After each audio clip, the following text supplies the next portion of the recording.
Hi, and welcome to And So Much More. I'm your host, Cami Smith, and I am here with Louraine Stegall, and she is an RN nurse over here at LGH at Centra Health for 20 years, you were just telling me, which is incredible. Like a long time.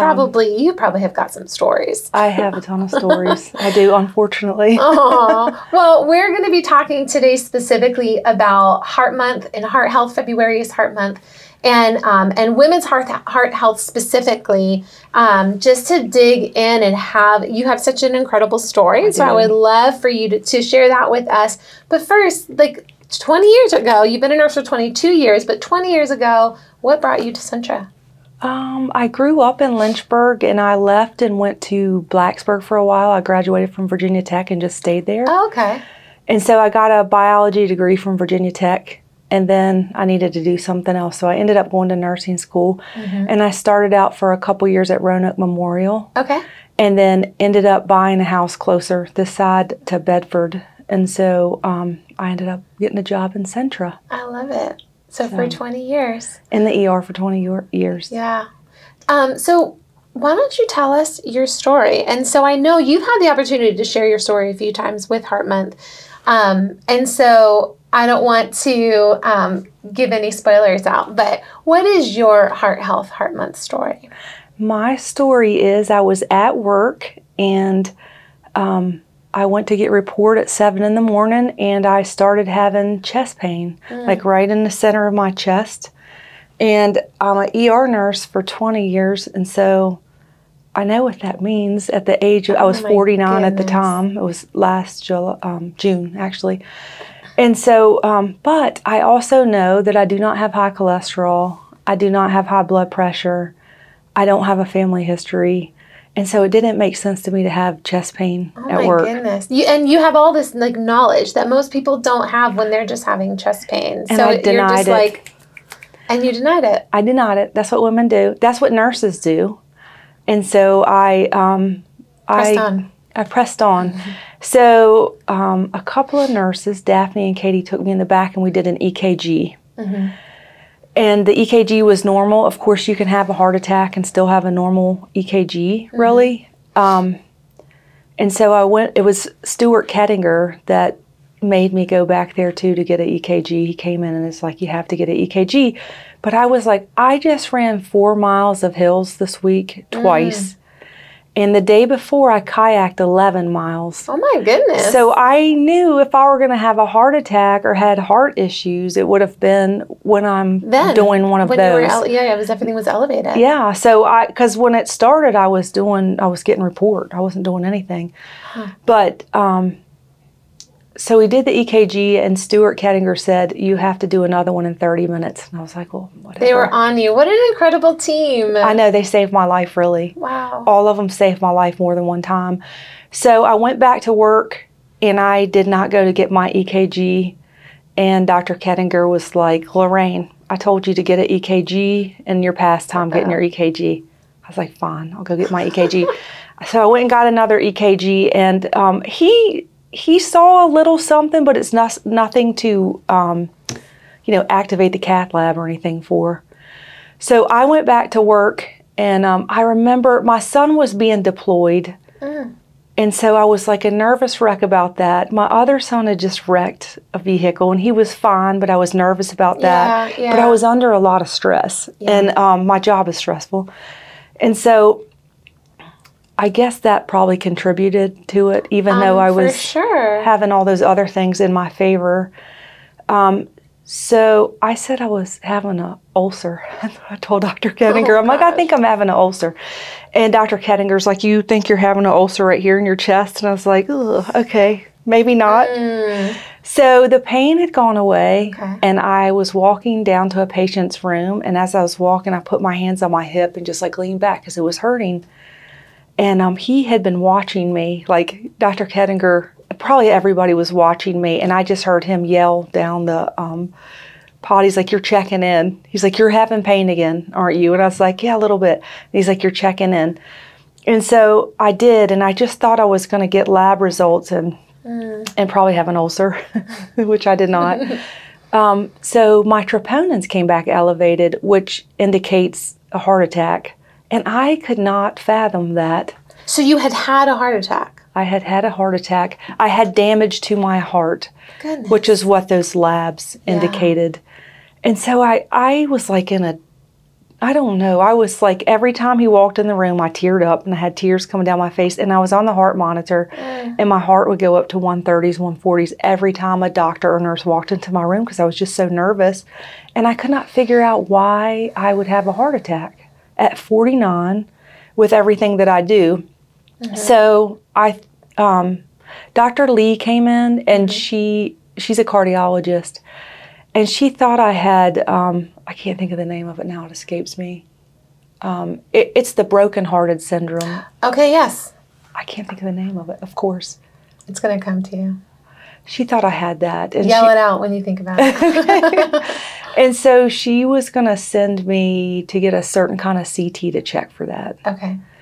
And as she was telling me that, they came in and told me my second set of troponins were elevated even higher. And then she's like, well, you're going to the cath lab. I was like, oh. So the cath is to go in there directly and visualize your coronary arteries. Yes. So I did go to the cath lab, and what they found was a SCAD, a spontaneous coronary artery dissection. Okay. Okay, well, I haven't heard of that in 20 So years what of ER does nursing. that mean? I had like a little tear in part of my coronary artery. So I've never seen that in 20 years. I'm not saying that it hasn't happened in there. It probably has happened. It happens more to women, and we probably miss it and just call it a heart attack, or maybe they come in as a cardiac arrest and we never find out about it. But I had a SCAD, and so the best thing for that would be to watch that, like no heavy lifting, no anything with that. And it could be hormonal, they told me, and I'm 49, and it could be stress-related, lifting heavy things. I do all of that. Like I remodel parts of my house and lift things I shouldn't. So I had like all the things that I'm like, oh, I shouldn't have done that. But so they sent me downstairs to the pavilion to watch me. And I was down there for probably 2 hours. And all of a sudden I sat up and I was like, oh my gosh, my chest is killing me. And I was covered in sweat. Oh my goodness. So I dropped my pressure, my heart rate braided down. And there was a couple times like I was kind of going out there. And so they had brought all the code stuff in. I remember my brother was sitting in there, my family was sitting in there, and they never left, so it was so scary for them. They brought all the stuff in there and hooked me up on the pads and everything. And then I was having what's called a STEMI, which is an ST elevation MI. So where that tear was, I had gotten a hematoma, like swelling where blood was, and it had closed off the big artery in my heart. Directly related to the SCAD? To the SCAD. Okay. So I ended up going back to the cath lab, and I got 2 stents put in to like kind of hold that area open. And they don't normally stent those areas because when they stent that, it could tear. So I knew too much, actually. Oh no. So that's why you were so nervous. Oh, I was so nervous. And anyway, Dr. Eladab and O'Brien were the ones that cathed me. I got 2 caths in like 3 hours. But anyway, here I am. And also, I didn't have any blockages at all in my heart, which is the traditional heart attack. So I wasn't wrong about that. There you go. I didn't have the traditional stuff in there that cause a heart attack. But they all saved my life. I can tell you right now, the pain wasn't bad enough for me to check in. Like, and it bent me over. And downstairs, when that happened in the pavilion, it was extremely painful. It felt like I was being stabbed in my chest. But I know if I was home, I wouldn't have come in. I'd have been like, oh, it can't be. It's an ulcer. I would have waited it out. I know I would have. And I probably, if what happened to me happened at home, like when I was downstairs and my blood pressure dropped, like I don't think I would have gotten to a phone. So moral of the story is I've been telling people for years, like if you're having chest pain, once you get in your late 30s, take it seriously. Take it seriously and go in immediately and get it checked, because a lot of those things we can catch beforehand and you don't damage your heart. Okay. So if they can get you opened back up quickly, like they did with me during that STEMI, it's way less damage to your heart. If I would have sat at home with that, if I hadn't have died, I would have done a lot of damage to my heart. So Goodness. So that's incredible. It is. What did it look like for you, like, after that day, like coming out of that day? Because you just said, like, you have a family, you're very active, you're on your feet at work constantly. Like, did your life change? I mean, those things didn't necessarily contribute, but, like, how did your life change after that? I think I was in shock I was home for 3 months. Oh, wow. And I think I just was like in a daze, like I couldn't believe that happened. And I did all the things that I was supposed to do. And I went to cardiac rehab, which that place is amazing. Those nurses over there, they're so sweet and kind. And we go in there and we're a nervous wreck, like especially SCAD patients. I'm sure. We're a nervous wreck. We just had a heart attack, and then you want me to get on a treadmill and get my heart rate up. So they're like counselors over there. I mean, I remember I walked in and like I'm the youngest person in there, so I burst into tears. And one of the nurses, she pulled me in the back and calmed me down. She's like, "It's okay, we're gonna get you through this." And they did. So I did all of that, but it was like 3 months of a blur. I did a lot of sitting on my back porch trying to relax. Yeah, well, that was probably good. That probably took that stress level that was such a big part of your life and brought it down. It's so interesting you said that the SCAD is so much more prevalent in women. And I feel like, I don't want to speak for all women, but we push those things off. Like, a lot of women have, their household to worry about. They have their family to worry about. But even, like getting to work while managing all of those things as well. Like, I just feel like we tend to put the needs of our family, of the people around us, ahead of the needs of ourselves. And it's like, well, I can push through this. I can still do X, Y, Z with this. And I mean, heaven forbid you were at home. That would have been your situation. Or, I work with the greatest nurses and doctors. So they literally saved my life. Dr. Kettinger, he busted me flat out and yelled down the hall, "You're checking in." He had authority in his voice. Yeah. Or else I would have pushed that off a little bit. Yeah. But I did check in. They saved my life. All of them did. And then downstairs, when I had my STEMI, they acted so fast. Like, I had hardly any damage to my heart after that. I'm so glad. Yeah, I am too. So that's incredible. So, when you think about situations like this, a lot of times we want to give like preventative things that you can do to avoid situations like this. You were doing a lot of those preventative things. I was, and they said that helped me a ton to get through that as well as I did, that I would have had a lot worse outcomes had I not been doing what I do. So that's such a good message. I think sometimes we cancel out things when we hear stories, people, when it happens to them anyway. They took all the necessary precautions and here I am. But to know the damage that could have been done, especially since you have all that knowledge in your head, you probably were thinking about everything you've seen over the course of your 20 years over at LGH. And so it's important. So what would be some preventative things that you would suggest if I were a patient and I was coming in and it was, a family history or something? Well, you need to do your visits with your doctors annually. Like, I'm not smart. A good. I go. Do as I say, not as I do. Well, I work with doctors all day. They caught me when I needed them. Yeah. But I do go. I do go now every year, and my stuff is still reading really well. Like, my cholesterol and all that stuff is still really good. But that's why I did skip. I push my appointments out a little further. Because you're in that environment. Well, I just think like all my stuff's negative. I'm at low risk for it. Yeah. So don't do that. Go in and get your stuff checked out. Get your lab work done and all. But I think exercising and staying moving is a huge thing in life. And I have always, I've done the 10-miler multiple times with friends and Terrapin Mountain. Wow. Multiple times with friends. Slow. We're not competitive. We go out there and talk as we run or jog. We jog, really.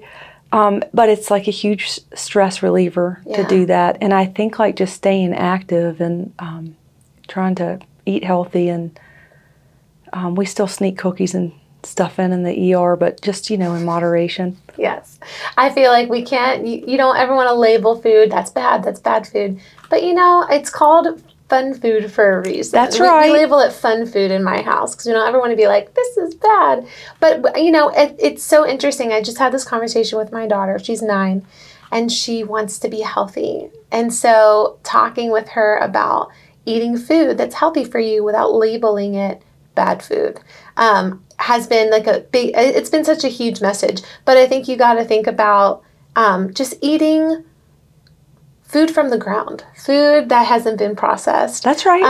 And then from what I've heard, walking 30 minutes a day, just staying active in that way, go above and beyond if you can. But I know so many people, for a lot of reasons, can't have like an intense exercise plan. So just walking can just be, just go outside. It's gorgeous outside today. It is. Take advantage of that sunlight, even in the winter. Yeah. Get out there and do it. Yeah. I've been lucky. I have a good group of friends that do all that exercise with me. That's so good. That and I have switched to walking some. Yeah. I do the elliptical most, but I think I'm going to get back into running because it's just such a huge stress reliever for me. It is such a huge stress reliever. I was afraid to run for so long because it's not always super enjoyable. But the way that you feel afterwards is the level. And when you think about the fact that stress also contributes to all of the heart health issues that we see, finding your stress reliever is going to be vitally important, whether it's running or yoga or meditation. Find it. Right. And you don't have to win the race. That's what I had to learn. There you go. Like, I'm 50 now. Like, I'm not out there to win a race, but just being moving, that helps. Yeah. Like, sometimes I've been going up a hill, and I'm like, I can stop and walk, and I'll be going faster than what I'm going right now. But I'm not on the couch, and I'm with good friends, and we're talking about life. And so I think that's the stuff that's helped me get through hard times in life and probably survive a heart attack. Thank you. You're welcome. For sharing this. It's such a good message. And when I think about even, from start to finish in your story, you talked about having a good relationship with your primary care provider, taking care of your body, listening to what is happening and taking action and going to get the help you need when you need it. Even in just a conversation, those are things that are really tangible and practical that people can do. And so thank you. I know you're going to keep sharing your story, and you're going to save so many lives. I know it. I hope so. Yes. And thank you guys. I hope that there's so much here that you all have gleaned that can even just implement one thing. Start small. Go outside for 30 minutes. Eat something healthy. Just start small, but take care of your heart health, and not just during Heart Month, but all year long. And join us hopefully next time on And So Much More.